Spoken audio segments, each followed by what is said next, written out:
Acura updated the RDX for the 2022 model year with more distinct exterior styling, a quieter interior, more technology, and some differentiation in how it drives. But there's still one major bummer that might prove a deal breaker for some.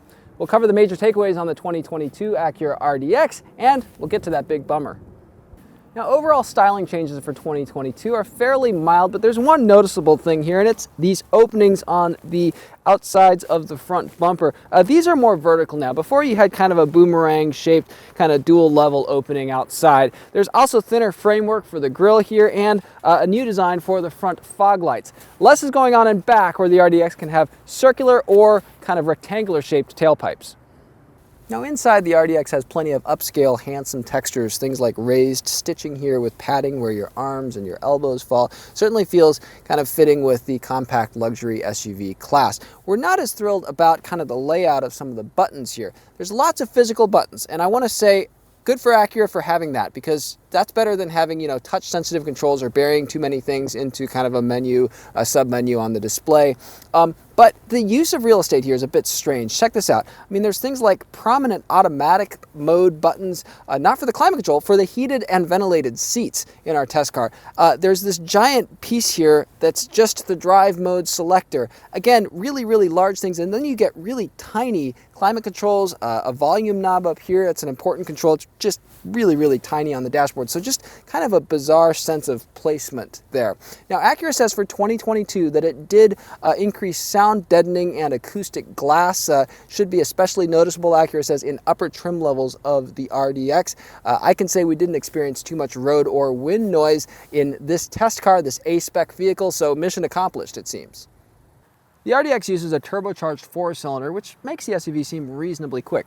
We had no issues with accelerator lag or transmission delay, and the standard 10-speed automatic kicks down at 50 miles an hour with no discernible amounts of too much lag if you need more power in either the comfort or normal modes. It's even more responsive in sport mode, downshifting multiple gears in quick, crisp shifts with no discernible stair-stepping along the way. All of that we like to see. Our A-spec test car has optional adaptive shock absorbers, which Acura retuned for 2022 to give more distinct character across the various drive modes. Indeed, the RDX feels notably softer in comfort mode and firmer in sport. There's clean, polished damping at both axles when you get over anything significant, with good bodied control throughout. It's a nice, tight-feeling chassis, but it can feel a little bit busy at times. I wish there was a little better isolation to accompany the stiffness, two aspects that aren't always mutually exclusive.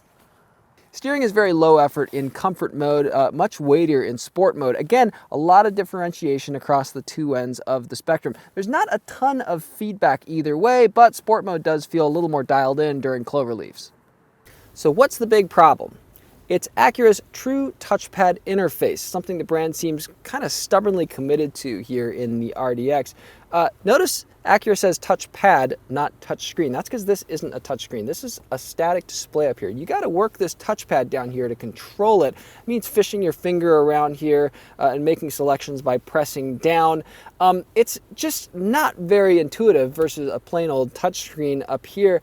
And that screen itself, though it does measure a wide kind of 10.2-inch diagonal dimension, is really widescreen in terms of its ratio. We measured about 9.5 inches wide, a little over 3.5 inches tall. And what that means is that for things like Apple CarPlay and the navigation system, if managing kind of the interface is hard enough, they don't show up on a very big area of the screen. The equivalent of, a 7 or 8 inch diagonal display here for those units, which is kind of small in the scheme of things. Same thing for the backup camera.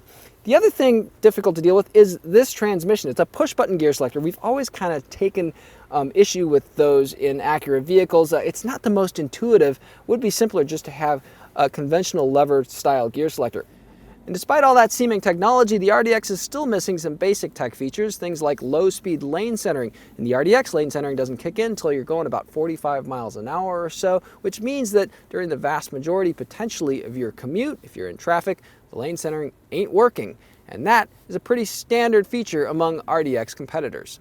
It's a shame the RDX has such a deal breaker of a user interface, because there's a lot to like otherwise. Hey, maybe you can get used to it, or maybe Acura can finally abandon its effort to install this across so much of the lineup. We can always hope.